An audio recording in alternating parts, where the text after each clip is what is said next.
subject, which is very, very interesting. And that subject is, what is the right result? What is the right outcome? Now, all of us have been involved in conflicts, from little kids at school with brothers and sisters fighting, husbands and wives, parents with children, brothers and sisters in the church. All of us have been involved in some form of conflict. Most of us have been offended, and most of us have offended. So what is the right outcome? What are you looking for when you fight? Now picture this. Husband and wife argue. It's not about who's right or wrong. It's about proving that you're right over the other person. And that's all it is. The wife will scream and bully. The husband will scream and bully because they want to win the argument. It's not about being right. It's not about the husband or the wife saying, look, I'm sorry, I realised I was, I apologise, please forgive me. Sure. It's not about that. You want to prove that your argument is correct. Your argument is right. You don't want an outcome. You just want to prove it right. Most conflicts are like that. Most conflicts are not about getting the right result, the right outcome. It's about saying, I'm right, you're wrong. And that's just the way it is. The way I think, my opinion is right, and I don't care what you think, and I'm going to argue until the cats come home. The only place Pastor Plummer was saying, which was correct, the only place that a man of God or a woman of God has the correct way to argue their case until the cats come home, and that is if your character has been assaulted and you're righteous and you've done nothing wrong. So what is the right outcome in an argument? I want you to ponder that thought. Think about it right now. What is the right outcome in an argument? The wife, she's determined to be proven right, no matter how much the husband wants to be proven innocent or right. Then with the shoes on the other end of the foot, the husband will argue until the cats come home that he's right, even if he's wrong. So there won't be a resolution. There won't be a right outcome. It'll just be conflict. So what is the right outcome?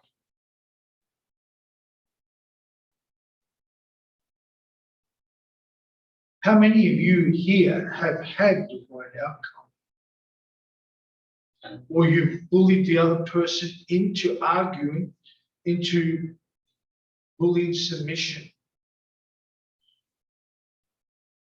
Our text says, I therefore, the prisoner of the Lord, in Ephesians 4, appeal to and beg you to walk and lead a life worthy of divine calling to which you have been called, with behavior that is accredited to the summons of God's service, living as becomes you, with complete loyalness, humility, and meekness, unselfishness, and gentleness, and mildness, with patience, bearing with one another, and making allowances because you love one another. Making allowances because you love one another. Be eager and strive earnestly to guard and keep the harmony and oneness of the produce by the Spirit in abiding power and peace. There is one body, one Spirit, just as there is also one hope that belongs to the calling you have received. So, one of the most unpleasant and frustrating realities of life is relational conflict. Husband and wife and children and parents and all that side, siblings, everyone has conflicts, and most people don't know how to resolve a conflict. Now, I'm one of these people. I've had a fight with my wife or with anybody. I want to resolve it there and then. Where my wife wants me to go away and give her time to chew things over. My wife, she seems to want to think things through, let things sink into her head. Could take a day, 2 days, a few hours, we don't know. But she's like that. She's exactly like that. Where, like I said, I am a person where I like to resolve situations immediately. So what that does is creates greater conflict, greater more argument. Then it's pride versus pride until they're screaming and it's on. Or you just walk away and let God take over. The Bible gives us wisdom in resolving conflict, hard issues, the matter of understanding, and it's a skill. So what is the reality of conflict? Conflict goes back to the ancients of days, to the beginning of the Bible. The very first conflict between man, God, and the devil was a war of words.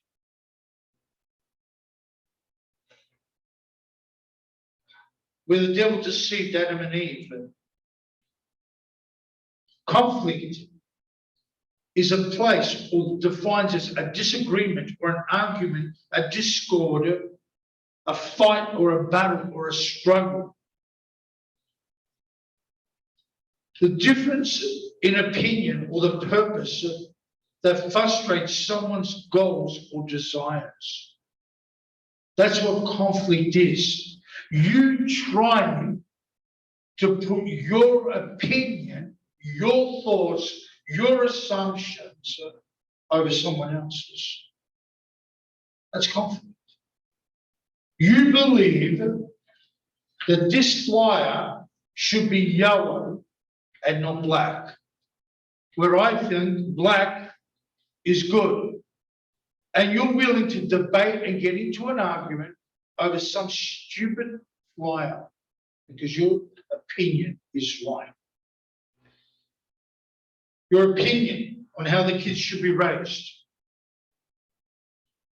how they should be disciplined, how they should be taught, where they should go to school, what they should be when they grow up.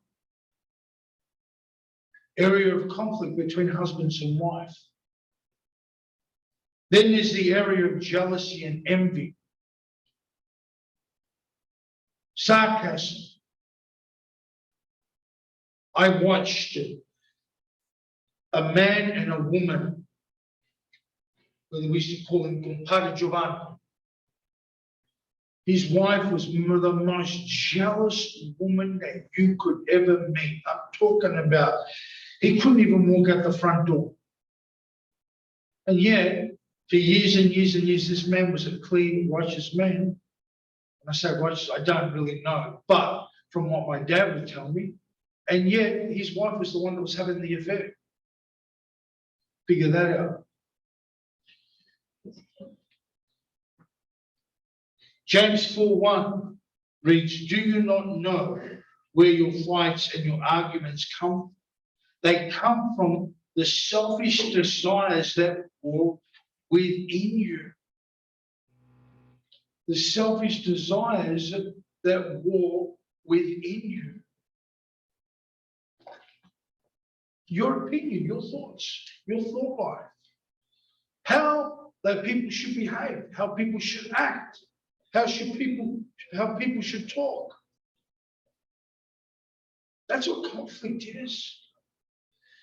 We were talking and we were saying some people, one conflict, a couple, two guys end up having a fight, an argument, got really, really out of control, where the pastor had to step in. It was because one guy said, I heard you say the F word to the other one. But he didn't. A friendship was broken up because of a false assumption. The guy actually said the other word, I won't say it. but it sounds like that, but he didn't say that. Many times good friendships are broken up and destroyed. Families are brought into discord, family conflict. The very first conflict was murder. Cain murdering Abel because he just didn't agree with what God wanted and what Abel had done. Figure that out. God wanted something, his brother was doing it, but because Cain did not agree, he wanted to do it his way. Therefore, he murdered his brother. One of the greatest conflicts in marriage or in anything is financial conflict. Genesis 13, verse 7. And there was strife between the herdsmen of Abraham's livestock and the herdsmen of Lot, because they dwelt in the land. Conflict of financial interest, whether it be partnership, whether it be lack of money in the home. Where we can, what we can't buy, what we can spend, what we can't spend. And then there's tribal and national conflict, where we're better than you. We don't say it, but we think it. See, Christians aren't exempt from conflict. See, we have to deal with brothers in the church, sisters in the church, but we also have to deal with the unsaved at work. And the unsaved at work are hypocrites. They'll tell you how you're the best worker under the sun, how you are so good and you're this and that, and then go to the next work and bag you out to that. They don't care. They pretend to be your friend. I never forget. This is a lesson that I learned. I was working for a chap, and all the workers seemed to like me. I was doing really good until I made one fatal mistake. I went to pick up a load of stuff, and I met a guy, and I was telling him, but asking him questions. He was talking to me. He was a union man. And, I'm dumb, young, stupid. I told him where I worked. This man turns up at work with the union and saying, listen, Paul says that you have been underpaying him, blah, blah, blah, blah, blah, blah. I was sacked on the spot. I went to the people at work. I said, this is all I've done. Why am I being sacked?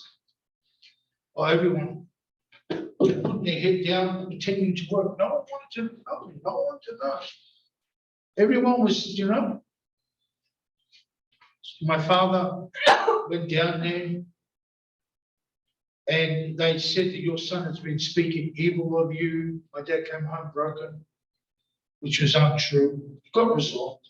Our way, the Valentino way, but it got resolved. Long story cut short, my father used to be a union steward. The union steward liked my dad. They told him exactly where I had to go. We got over and above. I got blessed big time. I was being underpaid, and I got done over. And with the payment package that they gave me, was a good amount of money, worked in the thousands. But now the people has heard what happened. And now they're knocking on my door at 7 o'clock in the morning. Where did you go? Can you help us? Sorry, mate. No comprende, no understand English. Back, close the door. Because the people are two-faced. They pretend they know you want to help you. That's the workplace. People are hypocrites. Families, siblings.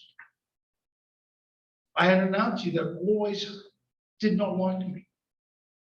Would show me, Pascal, you come and eat, you enjoy, you eat this, and then she told my mother I was a guts and this.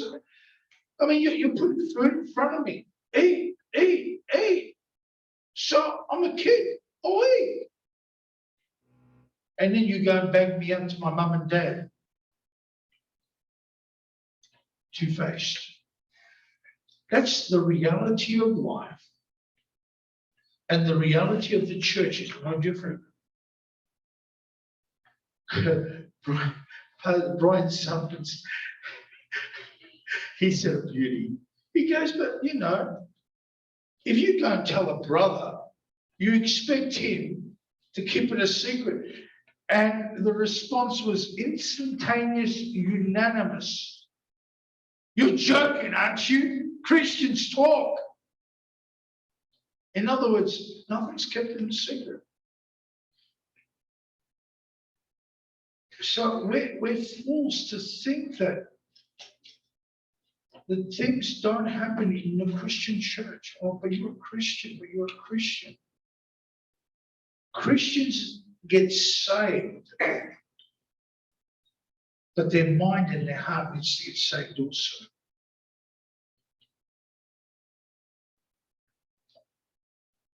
In Philippians chapter 4, verse 2, it talks about two ladies in the church. They were arguing and bringing conflict in the church. And Paul is telling them to be of the same mind and work out their conflict. The cost of conflict is destructive. It's damaging. It makes you unhappy because conflict involves our emotions and they're not good. It's draining, distraction, dividing, destroying, and nothing. That's what conflict is. Because it draws in other people. It drains you of your energy, of your time, of your resources. It gives you sleepless nights and makes you tired. It causes the chemicals in your blood and in your body to just react.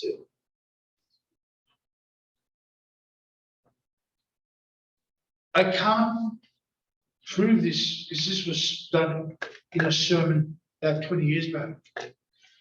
But there was an experiment that scientists and doctors did.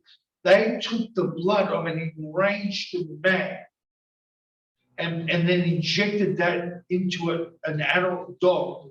That adult dog was dead within a day or so. It poisoned his blood. That's what it does to us. So where do the source of conflicts come from? Conflicts come from the issue of the heart. Now the works of the flesh are evident, which are adultery, fornication, uncleanness, lewdness, idolatry, sorcery, hatred, contentions, jealousies, and outbursts, selfish ambitions and dissensions, envy, and murders, drunkenness, and all these come from a heart issue. Jesus says the fruit of the flesh, of the heart, is the very first thing is evil thoughts. I want you to stop there for a second. Evil thoughts. What are evil thoughts? They're wicked. They're perverse. They're evil. They cause contention. They cause strife. You have a thought, and all of a sudden you believe that thought, you assume that thought, and next thing you go into a raging fit. Or you have an evil thought of seduction or adultery, That's an evil thought. Envy, jealousy, it's an evil thought. It's powered from the pits of hell. And if the devil knows you are insecure, you suffer from anxiety, he will aim at that to bring division in your marriage, in your home, in the church of the living God.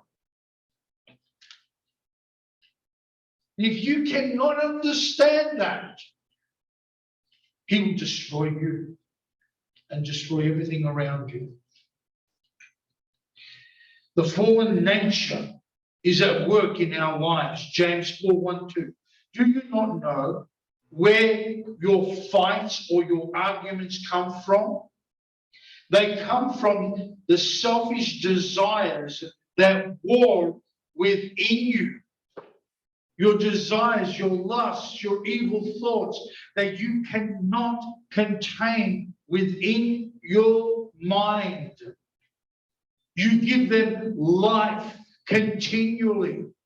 When in your dreams, in your sleep, in your day, they just consume your mind until they are acted out.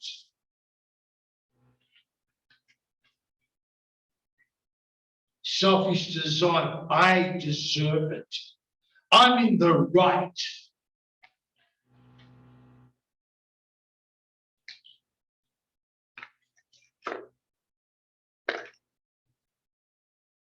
It requires a change of heart to resolve the conflicts.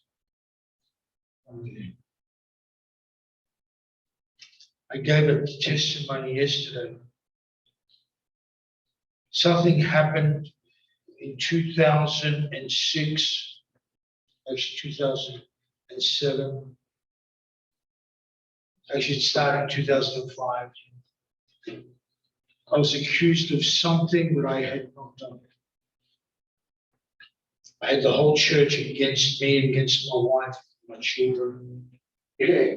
And it went into 2007. I was on discipline for a couple of years. The whole church, 100 people were invited to a birthday except my wife and myself and my family.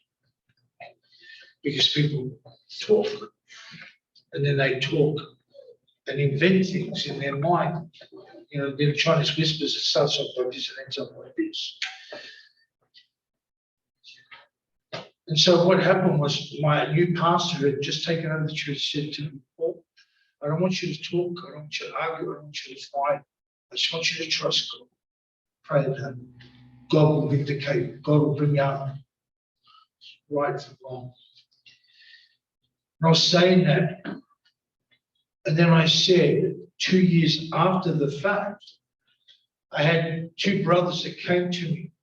One brother said, I had falsely accused you to use you to get to that person over there.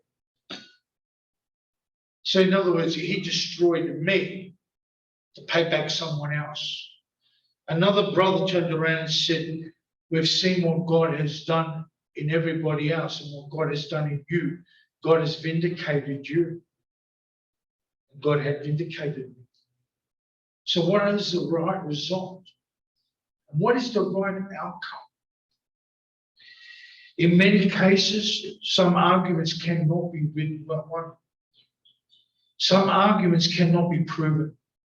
Sometimes we want justice, but we can't get justice. We can't prove justice. You just got to trust God to do what's right on our behalf. I was falsely once again accused about something else. The finger was deeply pointed to me.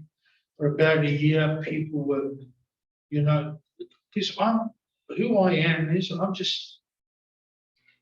I wear my heart on my sleeve. In other words, I say it the way it is. I did not know this pastor. I had never met him in my life. The only thing that I ever did was shake his hand when he walked into the church for the first time, did a revival for us. He was from Mexico.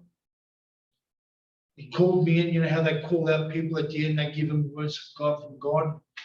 And God, and the word was, God has seen your pain and your suffering between you and your wife. And God has seen that you have been wrongly accused. And God wants to go on record that today he will vindicate you. And I was vindicated. So God sees things. So many times the best outcome is to trust God. And allow him to work things out.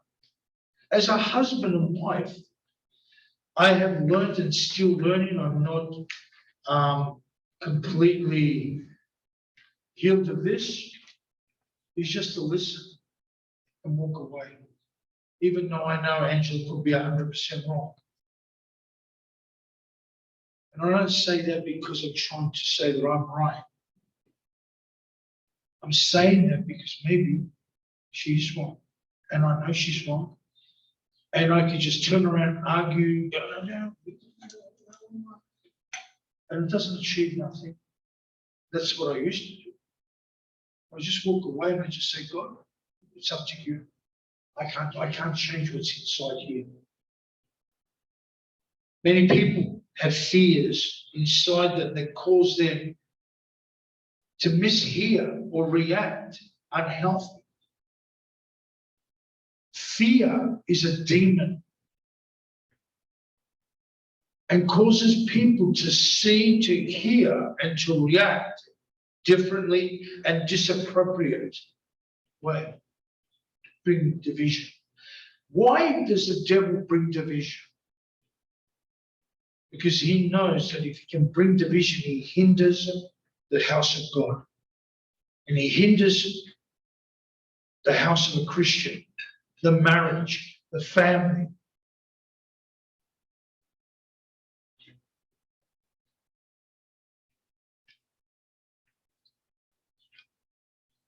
There are a lot of husbands that have disconnected their wives. They don't listen to their wives. Then women have not been heard, not been loved, and not been valued. Helpless men who are being controlled because they have failed or been disrespected. All of these are platforms for conflict.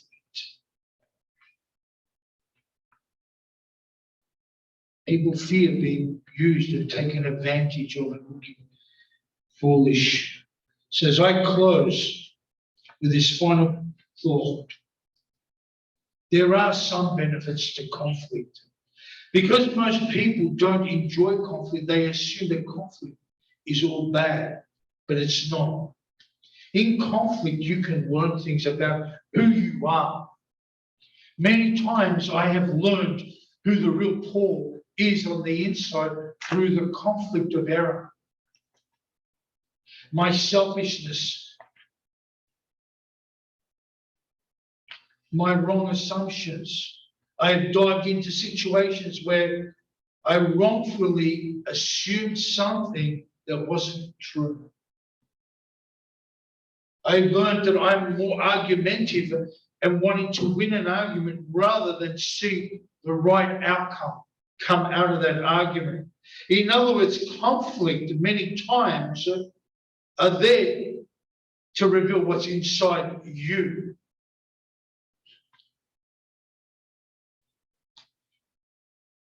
Many conflicts take nothing less than a miracle because they force us to God. 2 Kings 19:14. And Hezekiah received the letter from the hand of the messenger, and it read, and Hezekiah went to the house of the Lord, spread it before the Lord. Then Hezekiah prayed before the Lord and said, O Lord, O God of Israel, the one who dwells between the cherubs, you are God and you alone of all the kingdoms of the earth. You made the heaven and the earth. In other words, he brought the letter from his enemy, put it in front of God, and said, you are God. I cannot stop this, but you can. You can make right out of this wrong.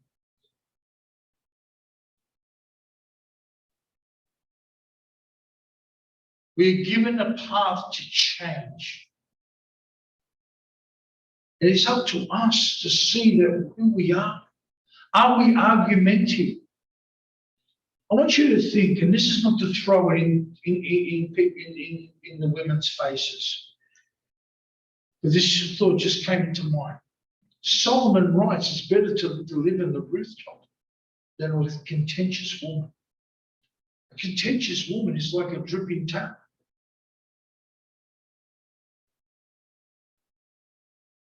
Why does God say that? I want you to ponder that, think about that. Contention it's evil. Some of the best resolutions I've ever had with Angela is when we both resolve to sit down and talk about the situation and both bring our opinions on the table. Say, this is the way it is. 1 Corinthians 10:31. So whether you eat or drink or whatever you do, do it all for the glory of God. We need to be a testimony to one another. Paul says, if I offended someone by eating meat, I will no longer eat meat.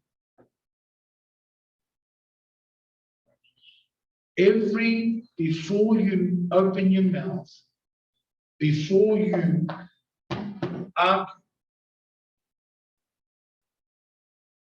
ask yourself, where do you want this argument to go? Are you after a resolution,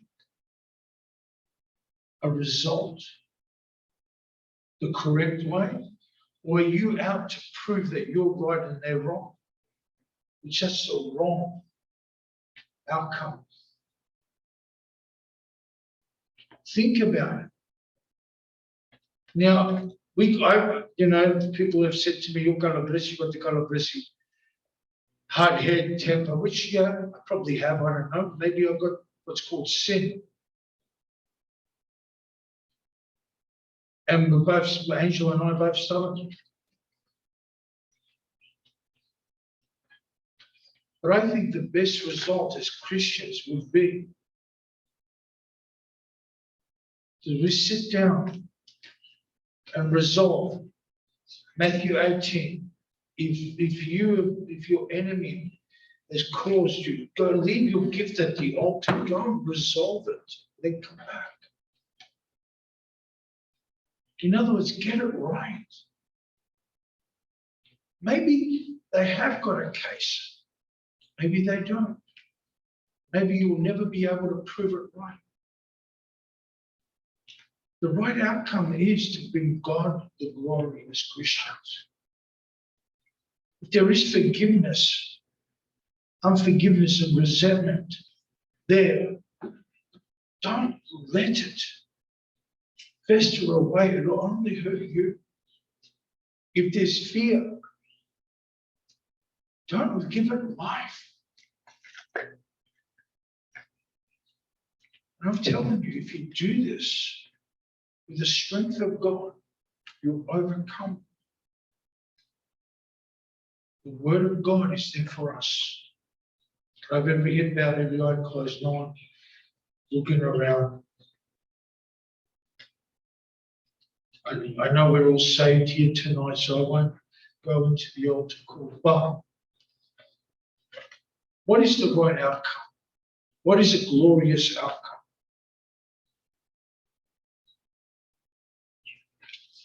What is a glorious outcome?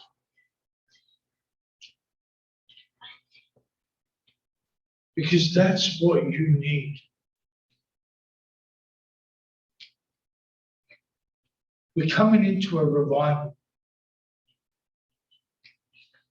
And I know that the devil is trying to bring division. I see it, I feel it. And I think you do too. don't fall victim to his fiery darts. The only reason why he can do this is because you've got something in there that he can bait you with. So I'm asking you